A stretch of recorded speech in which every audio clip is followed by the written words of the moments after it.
In mid-2007, the global financial system exploded.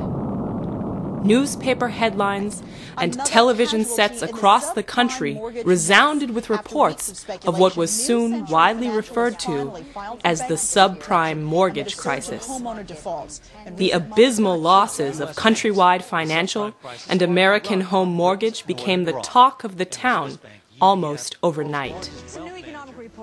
The failure was not of pieces of the system, however, but of the system itself.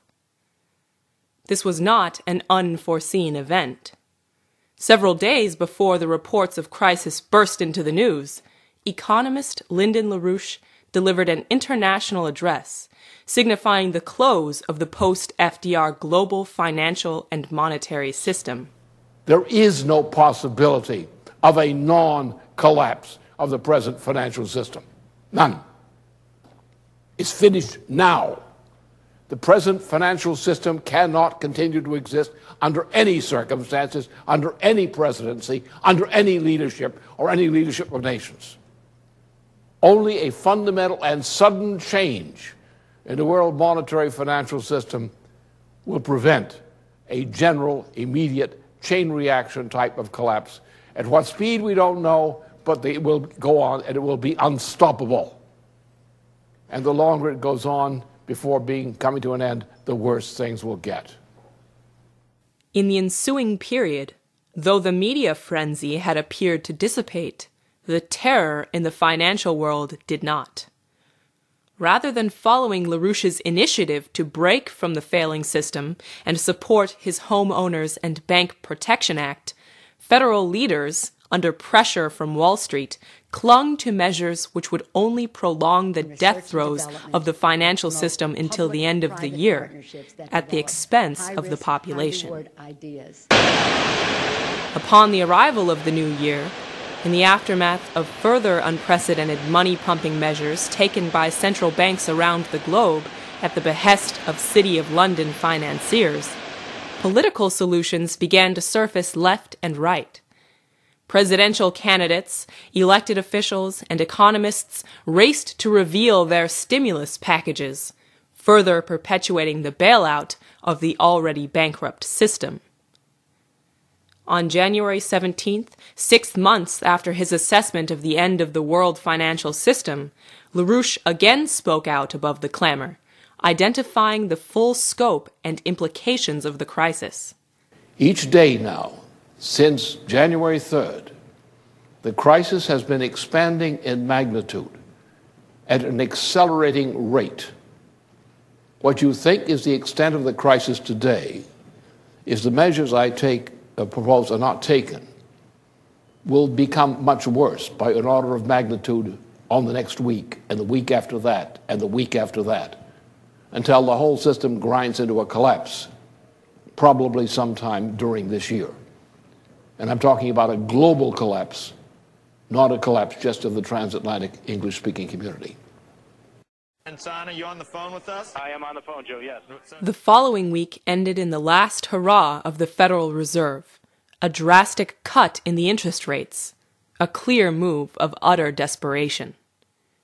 LaRouche identified this as the culminating event of a commitment made by the transatlantic English-speaking world toward a new phase of crisis, a chain reaction of global hyperinflationary collapse, comparable to that which struck Germany in 1923, terminating in the fascist regimes of Adolf Hitler and Benito Mussolini. In this presentation, we shall unfold to the viewer the process by which we have come to such a point in history, and how we may rise to the occasion of regaining America's proper role in the world, rather than shrinking into littleness and watching as the great experiment of our founding fathers is relegated to the dustbin of history as the world enters a new dark age. We urge the viewer to watch as if his future depended on it, because in a very real sense, it does.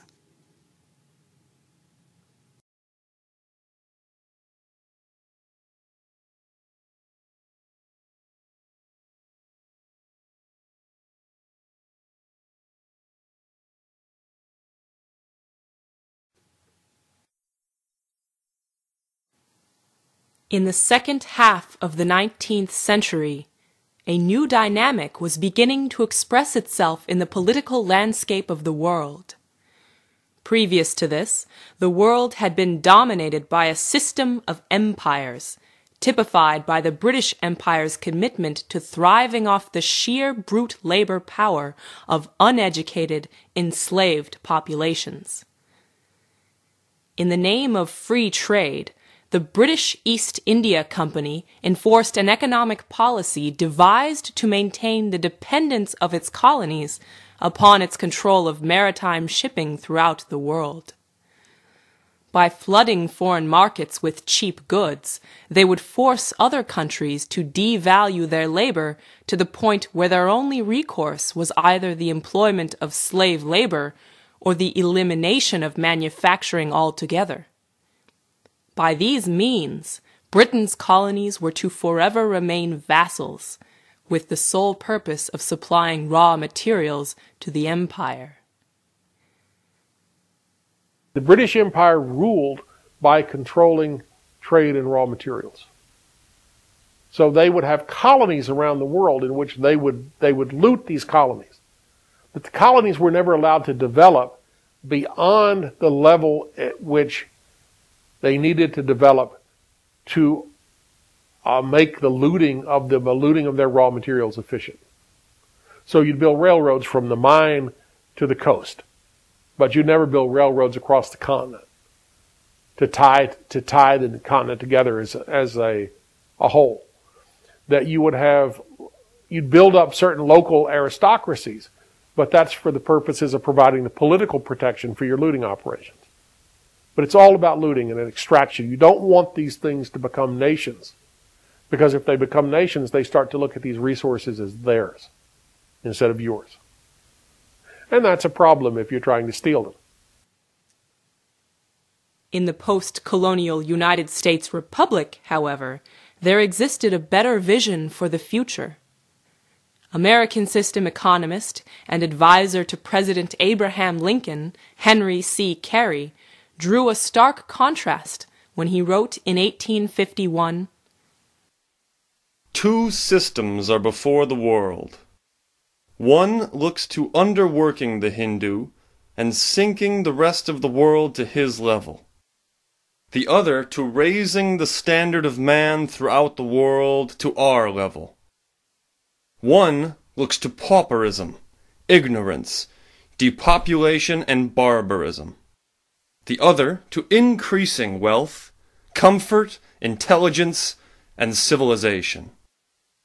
One looks towards universal war, the other towards universal peace. One is the English system, the other we may be proud to call the American system, for it is the only one ever devised, the tendency of which was that of elevating while equalizing the condition of man throughout the world.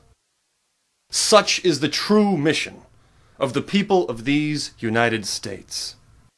To raise the value of labor throughout the world, we need only to raise the value of our own."